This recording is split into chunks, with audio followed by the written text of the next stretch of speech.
ನಿರ್ಮಾಣ ಹಂತದ ಮನೆಯ ಈ ಕಿಟಕಿ ಬಾಗಿಲುಗಳನ್ನ ಕಳ್ತನ ಮಾಡಿರುವಂತಹ ಘಟನೆ ಬೆಳಕಿಗೆ ಬಂದಿದೆ. ಎಲ್ಲಿ ಅಂತ ನೋಡ್ತಾ ಹೋಗೋಣ ಬನ್ನಿ. ಇದು ನಗರದ ಅಮೃತಹಳ್ಳಿ ಪೊಲೀಸ್ ಠಾಣಾ ವ್ಯಾಪ್ತಿಯ MCHS ಲೇಔಟ್ ನಲ್ಲಿ ಈ ಘಟನೆ ನಡೆದಿದೆ. IPS ಅಧಿಕಾರಿ ವಿಜಯ್ ಶೋಭಾ ಅನ್ನೋರು ಮನೆಯನ್ನ ಕಟ್ಟಿಸ್ತಾ ಇದ್ರು.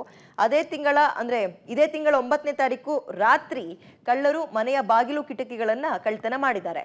ನಿರ್ಮಾಣ ಹಂತದ ಮನೆಯಲ್ಲಿದ್ದ ಕೆಲ ವಸ್ತುಗಳನ್ನು ಕೂಡ ಕಳ್ತನ ಮಾಡಿದಾರಂತೆ. ಈ ಸಂಬಂಧ ಇದೀಗ ಸೈಟ್ ಎಂಜಿನಿಯರ್ ಸುನಿಲ್ ಅನ್ನೋರು ಅಮೃತಹಳ್ಳಿ ಪೊಲೀಸ್ ಠಾಣೆಗೆ ದೂರು ಕೊಟ್ಟಿದ್ದು ಆರೋಪಿಗಳಿಗಾಗಿ ಹುಡುಕಾಟ ನಡೆಸಿದ್ದಾರೆ.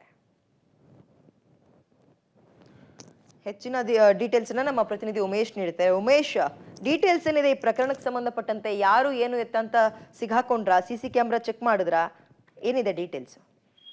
ವಿಜಯ್, ಇದು ಬೆಂಗಳೂರಿನ ಅಮೃತಹಳ್ಳಿ ಇರುವಂತಹ MCHS ಲೇಔಟ್ ನಲ್ಲಿ IPS ಅಧಿಕಾರಿ ಶೋಭಾ ಅನ್ನೋರು ಇವತ್ತು ಮನೆ ಕಟ್ತಿರ್ತಾರೆ. ಮನೆ ಸಂಪೂರ್ಣವಾಗಿ ಇನ್ನೇನು ಕೊನೆ ಹಂತಕ್ಕೆ ಬರೀತಾ ಆದ್ರೆ ಕಳೆದ ಸೋಮವಾರ ರಾತ್ರಿ ಅಲ್ಲಿ ಇದ್ದಂತ ಮೇನ್ ಡೋರ್ ಮನೆ ಕಟ್ಟಿದ್ದಂತ ಪ್ರಮುಖ ಬಾಗಿಲೇನಿರ್ತದೆ, ಆ ಬಾಗಿಲು ಮತ್ತೆ ಕಿಟಕಿಗಳನ್ನ ಕಳ್ತನ ಮಾಡಿರುವಂತದ್ದು. ಮತ್ತೆ ಅಲ್ಲಿ ಬಳಸುವಂತ ಮೆಟೀರಿಯಲ್ ಏನಿತ್ತು ಮನೆಯಲ್ಲಿ ಅದನ್ನ ಕಳುವು ಮಾಡ್ಕೊಂಡು ಹೋಗಿರೋದ್ರ ಬಗ್ಗೆ ಮಾಹಿತಿ ಲಭ್ಯ ಆಗಿರುವಂತದ್ದು. ಹಾಗಾಗಿ ಅವತ್ತು ಮಾರನೇ ದಿವಸ ಕೆಲಸಕ್ಕೆ ಬಂದಂತ ಸೈಟ್ ಇಂಜಿನಿಯರ್ ಸುನಿಲ್ ಅಂತ ಏನಿರ್ತಾರೆ ಅವ್ರು ಬಂದಂತ ವೇಳೆಯಲ್ಲಿ ಈ ಘಟನೆ ಬೆಳಕಿಗೆ ಬಂದಿರುವಂತದ್ದು. ಈಗಾಗಲೇ ಈ ಸಂಬಂಧಪಟ್ಟ ಹಾಗೆ ಅಮೃತಹಳ್ಳಿ ಪೊಲೀಸ್ ಠಾಣೆಯಲ್ಲಿ ಪ್ರಕರಣ ದಾಖಲಾಗಿದೆ. ಒಬ್ಬ IPS ಅಧಿಕಾರಿ ಮನೆಯಲ್ಲೇ ಈ ರೀತಿಯಾಗಿ ಕಳ್ತನ ಮಾಡಿರುವಂತದ್ದು ನಿಜಕ್ಕೂ ಪೊಲೀಸರಿಗೂ ಕೂಡ ಶಾಕ್ ಆಗಿರುವಂತದ್ದು. ಇನ್ನು ನಿರ್ಮಾಣ ಹಂತದಲ್ಲಿದ್ದ ಕಾರಣಕ್ಕಾಗಿ ಮನೆಯಲ್ಲಿ ಯಾವುದೇ CCTV ಇರ್ಲಿಲ್ಲ. ಅದ್ರ ಹೊರತಾಗಿ ಅಕ್ಕಪಕ್ಕದ ಏರಿಯಾದಲ್ಲಿರುವಂತಹ CCTVಗಳನ್ನ ವಶಕ್ಕೆ ಪಡೆದು ಈಗ ಪರಿಶೀಲನೆ ಮಾಡ್ತಾ ಇರುವಂತದ್ದು. ಏನೆಲ್ಲ ವಸ್ತುಗಳು ಹೋಗಿದ್ದಾವೆ ಅನ್ನೋದ್ರ ಬಗ್ಗೆ ಅಧಿಕೃತವಾಗಿ ಇನ್ನೂ ಮಾಹಿತಿ ಲಭ್ಯ ಆಗಿಲ್ಲ. ಅಂದ್ರೆ ಆ ಕಿಟಕಿ ಬಾಗಿಲು ಮತ್ತೆ ಅದಕ್ಕೆ ಒಳಗಡೆ ಇಂಟೀರಿಯರ್ ಏನ್ ಬಳಸ್ತಾರೆ